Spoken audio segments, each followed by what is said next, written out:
எடுத்துக்காட்டு 6.14. இங்கேயும் 3 வெக்டார் கொடுத்துருப்பாங்க.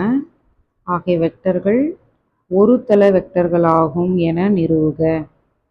ஸோ ஒரு தள வெக்டர் அப்படின்னாலே டெட் வேல்யூ 0ன்னு வரணும். டெட்டுன்றதை நம்ம எப்படி எழுதுவோம்? Box product of A vector, B vector, C வெக்டார்னு எழுதுவோம் இல்லையா?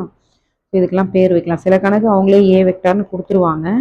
அப்படி கொடுக்கலனா நம்ம எடுத்து பேர் எழுதணும். இது ஏ வெக்டார், இது பி வெக்டார், இது சி வெக்டார். இப்போ ஒரு தள வெக்டர்னா det means box product. So box product போட்டுங்க. Box product of A vector comma B vector comma C vector. பாக்ஸ் ப்ராடக்ட்னால என்ன பண்ணணும்? டெட்டு போடணும். ஏ வெக்டாரில் இருக்கிற ஐஜேகேவோட கெழு எடுத்து இங்கே எழுதுங்க.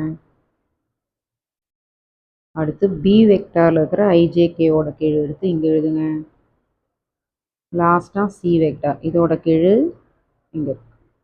ஸோ எழுதும்போது கரெக்டாக அந்த குறி ப்ளஸ் மைனஸ்லாம் பார்த்து எழுதணும். இப்போ எப்பவும் போல் நம்ம விரிவுபடுத்த போகிறோம். Plus minus plus. ஸோ இது விரிவுபடுத்தினா உங்களுக்கு இந்த ஆன்சர் கிடைக்கும் இல்லையா? அப்புறம் ப்ராக்கெட்டுக்குள்ளே இருக்கிறத சுருக்கி இங்கே எழுதுறீங்க. இது ரெண்டையும் பெருக்குங்க. -1. இது ரெண்டும் பெருக்குன்னா மைனஸ் இன்ட்டு மைனஸ் ப்ளஸ்ஸு 8 16. இது மைனஸ் வரும், அப்படியே வரும். 3 5 15. ஸோ மைனஸ் இருக்கிறத ஃபஸ்ட்டு போடுங்க. ரெண்டுமே மைனஸ் இருந்தால் கூட்டிட்டு மைனஸ் குறி போடணும். அப்போ -16 + 16.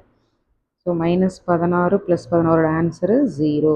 அண்ட் நமக்கு டெட் வேல்யூ 0ன்னு வந்தாலே என்ன எழுதலாம்? தேர்ஃபோர் ஒரு தள வெக்டர்கள் ஆகும் என நிரூபிக்கப்பட்டது. அவ்வளோதான் இந்த சம்மோட ஆன்சர்.